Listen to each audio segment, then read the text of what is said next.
Getting Buggy with Dana. That's supposed to have better music, but anyways,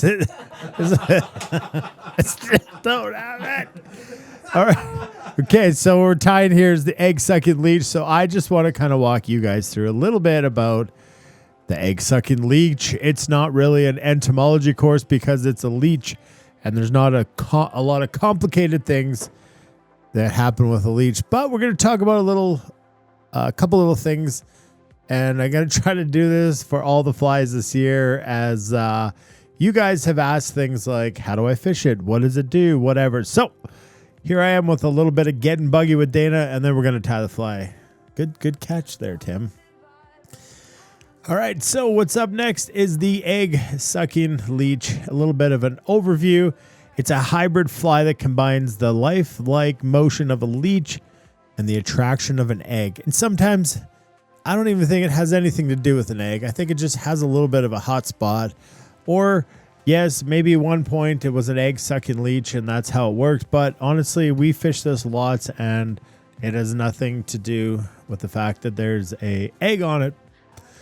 It's just a beaded leech. So you do what you want. You decide. It's an extremely effective pattern. People swing it for steelhead, salmon, and they fish it for trout, as what we do here in Alberta. And the egg part of it's especially deadly during spawns when fish are spawning and fish are aggressive and they see that egg. And sometimes if you want to fish downstream of reds, because we don't fish reds, but downstream there's fish there eating eggs. So lots of different ways to imitate eggs, but here's the Egg Sucking Leech. And did you know that the pattern mimics both a predator, the leech, and a food source, the egg, which are both food sources for the fish aforementioned. And the entomology of the Egg Sucking Leech, as I talked about before, is not really a lot of entomology, but it's found in freshwater environments, especially in muddy or silty bottoms. It's highly nutritious, and it's a key prey item for fish, particularly in slower moving waters. Okay, the egg presentation, the egg part of it, maybe they don't see the leech and they just see an egg. It's for salmon, steelhead, and trout. You know, their eggs are found and they're irresistible, high in energy, protein. It's a full fish. The egg is a full fish. It's like eating an egg and it's a full chicken. There's a lot of good stuff in there. So they really key in on that.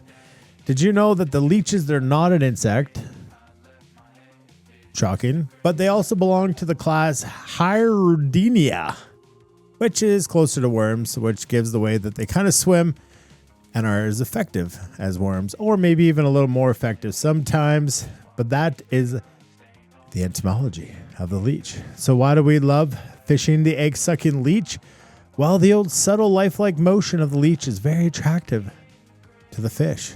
The bright high contrast egg or bead, and it triggers a predatory aggression. The bright egg acts as a beacon in murky water or low light conditions and the movement in the water during streamer fishing. Gosh, it's good.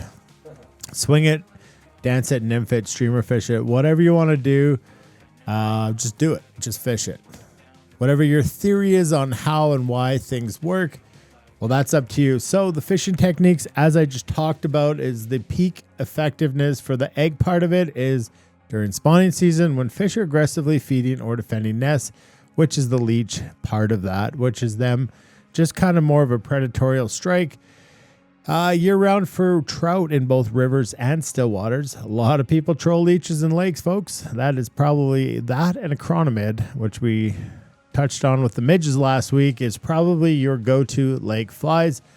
Muddy waters, bigger leeches. Aggressive strikes after rainfall, muddy, murky waters, and cloudy skies. Oh my goodness. Make sure your leeches. You can tie them in all sorts of different colors, which we'll talk about. You can swing them. Okay, you can dead drift them. You can mimic a leech that's caught in the current, and they can't really swim. They just kind of move. You can use short, jerky retrieves to imitate a struggling leech. Just make that leech swim, whatever you do. Or, you know what? Short leash it under an indicator and roll cast it to the bank. That, my friends, is the golden tip of the day that you might want to put in your notebook and take it with you to the river this summer and give it a try. Well, you got the body color being black, olive purple, green, whatever you want to do. You can go nuts. Black and purple is one of my favorite. And that egg color can be whatever color you want. Tonight we're going to tie it with a red, as you see in the photo there. Pink, chartreuse, orange, glass beads, a lot of different ways to tie it up. They fish very well and they're very easy to tie. So this builds confidence because you tie a fly and you fish it and you catch big fish and you're like, that's it. I am a professional. And then you become a guide.